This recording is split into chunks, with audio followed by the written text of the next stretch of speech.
What is the difference between a sequence and a composition? Well, in Descript, a sequence is a multi-track kind of element, which allows you to put multiple tracks and play them simultaneously, one on top of the other. Maybe it's an interview where you have recordings of separate people on separate files. If you want to be able to edit that interview, you have to be able to put those tracks and have them play simultaneously, right? So if I'm going to go back to a project of mine, I'm going to go to my podcast, for example. So this is an interview that I edited. And if you go to project, you notice that I have a sequence. Inside of this sequence are both people. These are the files, Chris and Cristi. You see them there. These are the individual video files. If I create just a composition from one of the files, I'm only going to be able to see that person's side of the conversation. Yeah. So if I right click on this and say, Chris, new composition from file, this is just going to be Chris on his own, just talking by himself, right? I am not going to be in here. If you look in the timeline and I open the timeline here, you notice that everywhere I'm talking, there are gaps in the audio because he wasn't talking, I was talking at the same time. So if I created a composition just from that one file, I don't hear my side of the conversation, right? And then if I want to edit both things at the same time in a composition, because compositions are the only thing you are able to export from Descript. If you're creating a podcast, a video, a social media clip, whatever you're doing, it must be a composition. Compositions are exported. You export it as a video or audio file. Okay. So if I now combine these two people into a sequence first, that creates a multi-track element, which allows me to then create a composition from that. So I have this sequence here. I've got Cristi with my video and audio on track 1, and I've got Chris on track 2. So you notice as I go, as I stop talking here, he talks here. So these two files are synchronized in this sequence. But I can't do anything with this sequence until I create a composition from it. So this is the main difference. I have to right-click on this one, on the sequence, and say new composition from file. And I know it says file, but it's actually sequence. So right now I get to the same situation where I've got both of us side by side. The individual tracks in that sequence are now individual layers that I can manipulate and move around.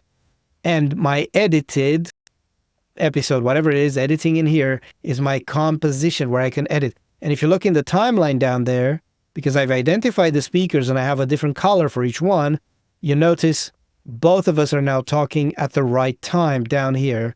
And there are no more gaps.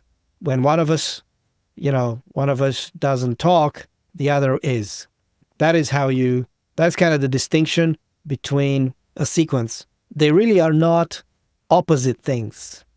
They are working together. So I hope that makes sense.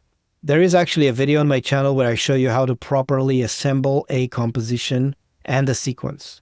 So a lot of people make this mistake where they say, oh, I have 2 people in my interview.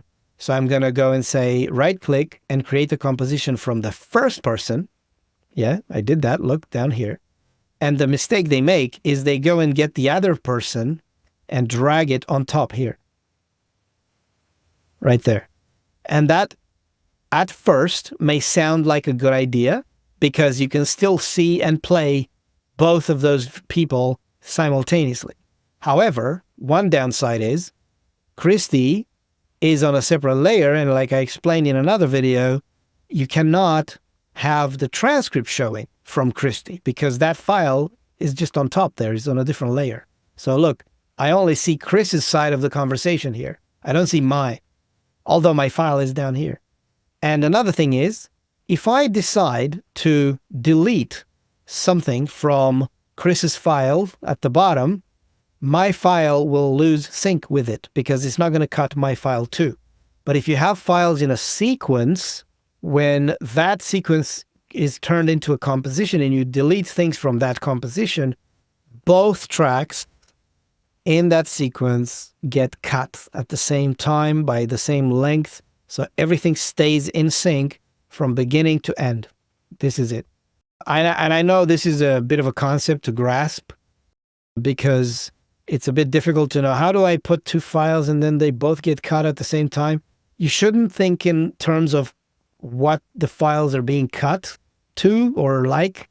Just think in terms of playing them simultaneously and having them stay synchronized throughout your edit. So bringing the proper two I just showed you, basically the idea is that if I'm going to, let me just delete everything from this project. I'm just going to delete all of these and delete that sequence. Okay, so delete that. Okay, so it's gone, right? So all I am left with now are the files. Okay, so basically the way to assemble a sequence properly is you bring the files in first. And look, this is one and this is the other. You hold down your shift key and select both. Yeah, so you see they're both highlighted. And Descript will realize that you're actually selecting multiple files and offer, look at down here, create a sequence for you, right? But if this thing doesn't show up, not a problem. You can right-click on those two selected files and say, create sequence. There you go. So it will create that sequence and bring you in here to show you that those files are now on separate tracks, all ready to go, right? There you go, 2 tracks. My advice is to give them names. Like you see here, you've got Cristi and Chris. Usually it uses the name of the file. And when you're done, click done at the top. And now you're ready to edit. But look, what do you see? You don't see anything yet because I haven't actually added that sequence to my composition, right? So I'm clicking and dragging this sequence and bringing it down here. Done. So there you go. Now you see the transcript, you see the people, and it says, oh, is it video? Yes, it is video. I'm going to switch to video. And now you've got both of those files ready to go, ready to edit down there. And right now, if you're removing filler words, if you're, whatever edits you're doing, you are never losing sync between these two files. So I hope that makes sense.